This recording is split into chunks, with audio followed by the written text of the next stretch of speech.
ఒక పక్క అయినా సరే మనందరం కూడా ఇవాళ ఇక్కడ చేరాం. ఎందుకు?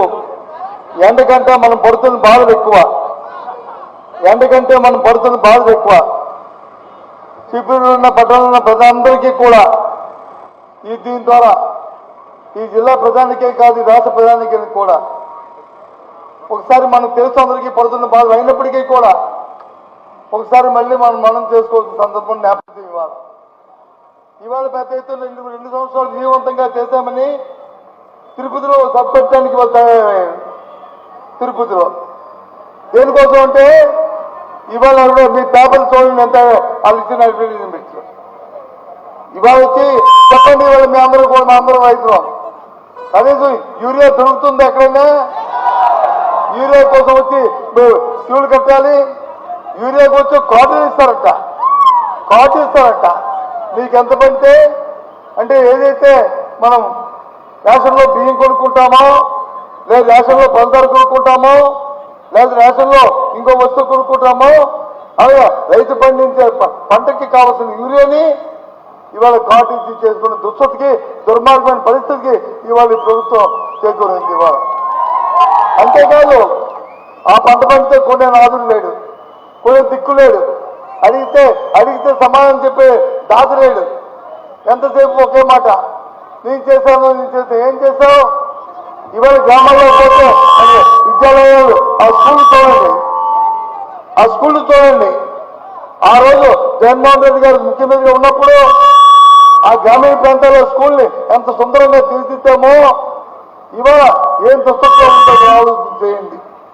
1 కాదు 2 కాదు, ఏ కార్యక్రమం తీసుకున్నా సరే మళ్ళీ పైపచ్చు నేను బాగా చేశాను అని బ్రహ్మాండంగా చెప్పుకోవడానికి ఇవాళ తప్పెడుతున్నారు.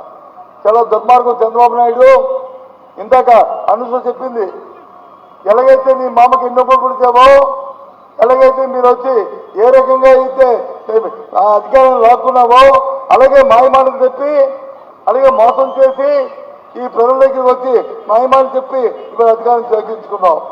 సరే, దురదృష్టం. ఒకసారి ఓటు చేసిన పాపానికి 5 సంవత్సరాలు అనుభవించాలి మనం.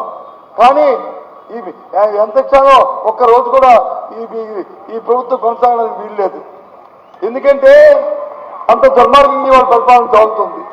1 కాదు, ఇవాళ ఎక్కడైతే ఒక పేదవాడికి ఒక పెన్షన్ దొరుకుతుందో చెప్పండి, దొరకట్లే ఒక పెన్షన్ దొరకట్లే. అటువంటి నేపథ్యంలో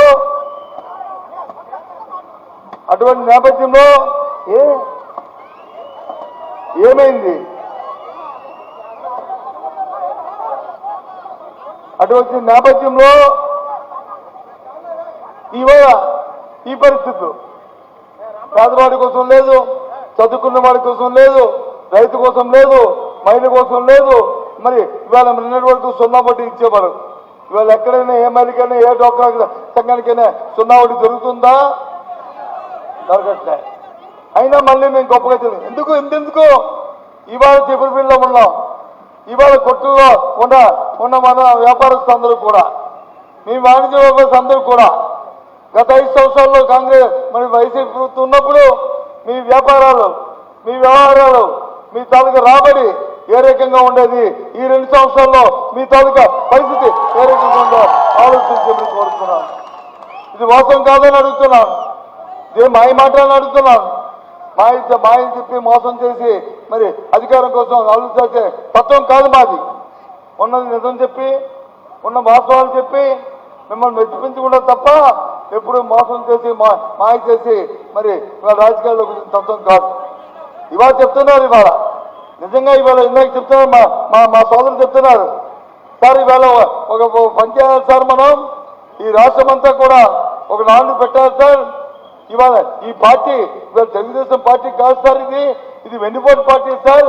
ఈ కార్యక్రమాన్ని రాష్ట్రమంతా కూడా వెన్నుపోటు పార్టీని ఇవాళ దగ్గర రానికూడదు, వెన్నుపోటు పార్టీని దగ్గర జానీకూడదు, వెన్నుపోటు పార్టీని ఊర్లోకి రానికూడదు అని చెప్పాలి సార్ మనం అని నినాదం ఈ రాష్ట్రమంతా కూడా వెళ్ళాలి సార్, మీరు చెప్పండి సార్ అని చెప్పి మా సోదరులు చెప్పారు, మా నాయకులు చెప్పారు. అది వాస్తవం, నేను నమ్మే చెప్తున్నాను. ఈ వెన్నుపోటు అంటుంది. కాదా? ఎన్నికప్పుడు ఏం చెప్పారు, ఇవాళ ఏం మాట్లాడుతున్నారు? ఎందుకు ఇవాళ మనం ర్యాలీగా వచ్చాం, పోలీసు వారు వచ్చి సహకరించి ఏదో చెప్పాము, వాళ్ళు కాదున్నారు. అక్కడ వచ్చంట మోసుకొచ్చి వాళ్ళు వచ్చి డబ్బులు ఇచ్చి తీసుకొచ్చి వ్యాన్లో బస్సు పెట్టి తిరుపతిలో వాళ్ళు బయలుదేరి పెట్టచ్చంట. ఇక్కడ వచ్చి ఒక నల్ల బిల్లులు వచ్చి ఎగరేస్తానంటే ఆ బిల్లులు నోక్కుంటారా? అధికారం శాస్త్రం అనుకుంటారా? అధికారం శాస్త్రం అనుకుంటారా మీరు? అధికారం ఇప్పుడు ఎల్లవేళ ఈ వెన్నుపోటు పార్టీ ఉండదనుకుంటున్నారా?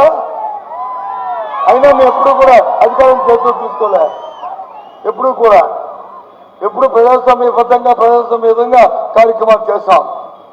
ఈరోజు అదే అందుకే ఆ రీతిలో మేము అడుగుతున్నాం. ఇది ప్రజాస్వామ్యం మా హక్కు, మా ఆవేదనని మా ఆలోచనని ప్రజలతో పంచుకోవాల్సిన అవసరం ఉన్నది. కాబట్టి ఇవాళ ఇక్కడ సభ పెట్టి ఇవాళ మీ అందరికీ మనం చేస్తున్నాను. దయచేసి ఆలోచించమని కోరుతున్నాను. ఈ ప్రభుత్వం చేస్తున్న దుర్మార్గం దుర్వాచన ఎంత దేనిగా ఉందో, ఎంత కార్యక్రమం ఉందో ఎటు చూసినా సరే ఓ పక్క వచ్చి ఆడవాళ్ళ మీద మానభంగాలు, ఓ పక్క హత్యలు, ఓ పక్క ఏమైనా అరెస్టులు, ఏమైనా భయం ప్రాంతం చేయడాలు. ఏంటి ప్రభుత్వం? ఇదేనా ప్రభుత్వం అంటే? ఇదేనా ప్రజాస్వామ్యం? మరి బాబాసాహెబ్ అంబేద్కర్ రాసిన రాజ్యాంగం ఇదేనా? చెప్పండి, ఇదేనా కార్యక్రమం? ఇదేనా చెప్పండి? ఎంత దౌర్భాగ్యం, ఎంత దుర్మార్గం అండి ఇది, ఎంత దుర్మార్గం అండి. దీనికి పైకి వచ్చి మన నిన్న కాక మన స్టీల్ ప్లాంట్ లో దగ్గర అనుమానం చనిపోయారు. స్టీల్ ప్లాంట్ కాపాడడానికి వచ్చి ప్రయత్నం చేసి సాక్షాత్తు కేంద్ర మంత్రి గారే ఆ రోజు జగన్మోహన్ రెడ్డి గారు తీర్మానం చేయడం వల్ల స్టీల్ ప్లాంట్ ఆగిందని చెప్తే నన్ను వచ్చి భారతీయ జనతా పార్టీ ప్రెసిడెంట్ అంటాడు. అక్కడ ప్రెసిడెంట్ అంటాడు జగన్మోహన్ రెడ్డి గారు దీన్ని అమ్మిడే ప్రయత్నం చేస్తా అంటాడు. ఏమయ్యా, మీ కేంద్ర మంత్రికి ఇచ్చే గౌరవం మీద కూడా గౌరవం లేదా మీకు ఎంతసేపు మీ కూడంలో మీ చంద్రబాబు తాపేదగా మీరు తయారయ్యారా? మీ పని అదా? మీకు మానవత్వం లేకపోతే మీకు వ్యక్తిత్వం లేదా? మీకు ఇండివిజువాలిటీ లేదా? ఏంటి మాటలు? కాబట్టి అడుగుతున్నాను, ఇవాళ ఈ ప్రభుత్వాన్ని అడుగుతున్నాను, పేదవాడి కోసం మీరు ఇచ్చిన మాటలేంటి, మీరు చెప్పిన పని ఏంటి, మీరు చేస్తున్న పని ఏంటి? ఇవాళ అందరూ చూసాం, బంగారు కుటుంబాలు వచ్చి ఇవి సాగు చేస్తారంట. ఏ ఊర్లో ఏ బంగారు కుటుంబానికి ఏమి ఇచ్చారో దయచేసి చెప్పండి. మీ ధైర్యం ఉంటుంది మీ ప్రభుత్వం. ఏ ఒకటే చెప్పండి, ఏమైనా ఉంటే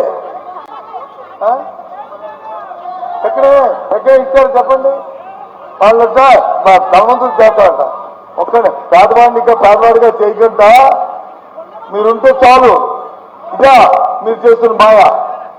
50 సంవత్సరాల నుంచి మైలు వచ్చి మీరు వచ్చి పనిచేస్తారన్నారే, ఎక్కడిచ్చారు?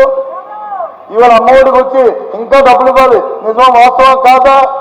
ఇంకా 7,000 రూపాయలు 8,000 రూపాయలు ఇచ్చి ఇంకా 13,000 రూపాయలు ఇవ్వకుండా ఇంకా ఆపిందా లేదా? ఇది వాస్తవం కాదు చెప్పండి. ఎవరైనా సరే ఏ నాయకులు వచ్చి చెప్పండి. లేదు సాక్షాత్తు విద్యాశాఖ మంత్రిని చెప్పనండి, నేను ఇచ్చేసాను నేను చెప్పిన రేపు చెప్పనండి, మేము ఒప్పుకుంటాం. కనీసం ఒక పెన్షన్ ఇచ్చారా ఆడవాళ్ళకి గ్రామాల్లో చెప్పండి. అయితే భర్త చనిపోతున్నట్ట, ఆ భర్త వచ్చి 60 సంవత్సరాలు నిండి ఆడికి పెన్షన్ ఉంటే ఆ పెన్షన్ ఇస్తారంట. అంటే పెన్షన్ కోసం భర్త చనిపోవాలి భార్యకి కావాలంటే ఇదే కర్మ, ఇదే దుర్మార్గం, ఇదే ఏం మాటలయ్యా? మానవత్వం ఉందా మీకు? ఏ మానవత్వం మాట్లాడుతున్నావు నువ్వు? ఏంటి చేస్తున్నావు నువ్వు? ఇలాంటి కార్యక్రమాలు.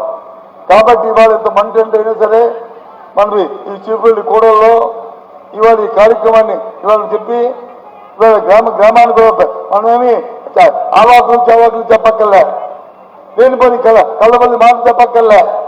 ప్రజలు అనుభవిస్తున్న బాధల్ని, ప్రజలు పడుతున్న ఇబ్బందుల్ని, వారు రైతాంగం స్వతహాగా పడుతున్న బాధల్ని, ఆ కిరాణా షాప్లో ఆ యజమాని పడుతున్న ఇబ్బందిని, ఇవాళ జరుగుతున్న పరిస్థితుల్ని చాలు అది చెప్పండి. ఎక్కడికే నేను చెయ్యి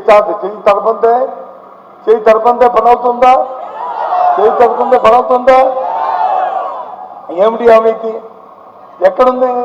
ఇదేనా ప్రజాస్వామ్యం? ఇదేనా పరిపాలన? ఇదేనా ఇది? కాబట్టి దయచేసి ఆలోచన చేయమని కోరుతున్నాను. ఇంకా మన సూర్యుడు మగ్గమని పడుతున్నా సరే ఈ బాధల్ని మనం చూసి ఆ ఎండ కూడా మనకేమీ చేయలేని పరిస్థితుల్లో మనం ఉన్నాం. అయినప్పటికీ కూడా ఇవాళ మనం అందరూ కలిసి ఇందాక అందరూ చెప్పింది ఓ ప్రతిజ్ఞ చేద్దాం, ఓ ప్రతిజ్ఞ చేద్దాం. ఈ 2 సంవత్సరాలు పడుతున్న ఇబ్బందులకి ఈ వెన్నుపోటుతో కోరుతున్న వరకు ఈ వెన్నుపోటు ప్రభుత్వం బాధల వరకు మనందరం కూడా పోరాడదాం. ప్రజలకు అండగా ఉంటామని చెప్పి మీ అందరికీ మనం చేస్తూ మీ దగ్గర సెలవు తీసుకుంటున్నాను. జై హింద్.